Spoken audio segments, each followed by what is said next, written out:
Uganda kyeyongedde okulaga lwatu nti amateeka gakolera abo bokka abakolera NRM. Alien Skin yeeyongedde okulumya Mayanja family bwe bamusindikidde amagye, poliisi, simanye bano babinkumu, forensics.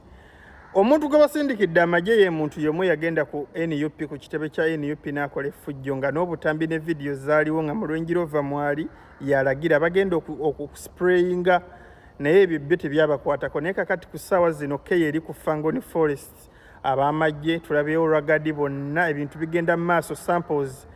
Era Palaso muganda wange edduka weekweke olw'ensonga nti Alien Skin this time around yali serious. Ensonga enkulu eriwo twagala compensation. Alien Skin eyagala ssente za damages oba ebintu ebyakoleddwa. Kakati abaliwo poliisi egambye nti bazze kutwala sample na bujulizi kulaga nti yes twagala bintu byakozesa mu kooti.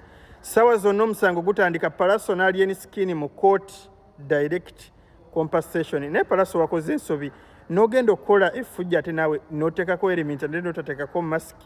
Ekyo wakikozemu nga ni professional naye nga poliisi erina abaana n'ebyana ku nsonga ezikwatagana ku bantu nga tebawagira gavumenti tebafaayo.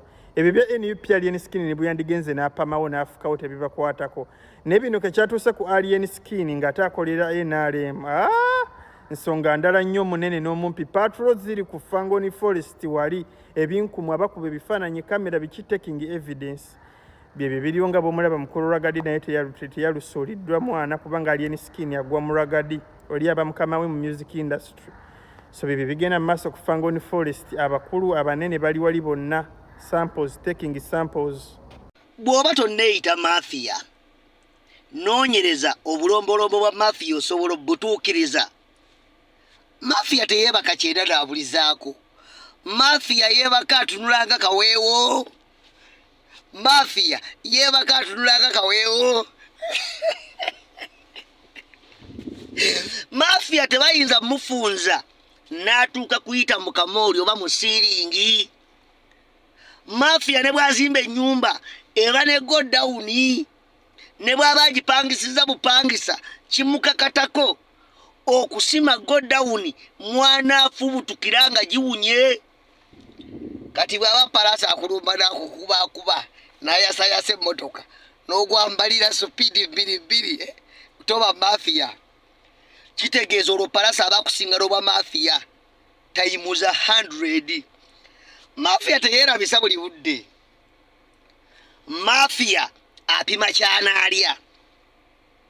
Mafia abanga kapa kyeteeyigidde tekirya. Mafia tamala geerabisa mu kamera. Kati mulekerawo okweyita ba mafia nga temusobola kutuukiriza bulombolombo bwa ba mafia. Munoonyereze ebyafaayo by'abasikoba abaali ba mafia bapulo abaabikola ne babimalayo. Naye mmwe nga mukyeyita ba top boss nga n'ab'enkoni bakyabafubutula ne budduka just enkoni. Ekyo kikulaga nti ate ye Bobby oba tomusobola yadde ettondo bwe riti bw'abanga Palaso asobola okufuuza n'ogwambalira baze twebasenga tetwetezeteze. Ate mafia mafia 24/7 aba yeeteeseteese n'embwazi buli budde ziba ziraba nga teziyinza kukkiriza aduyi kuyitawo.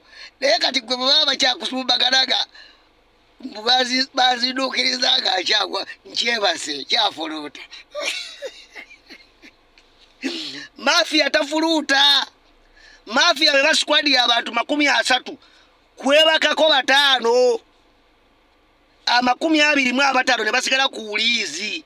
Gwe bw'oba olaba nga basobola okufundiriza n'ogwambalira nti bannumbye sinaba kuzuukuka. Ate mafia yeebaka.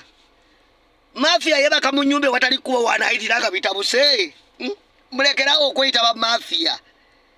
Mafia kigambo kinene. Si buli omuntu alina okweyita mafia.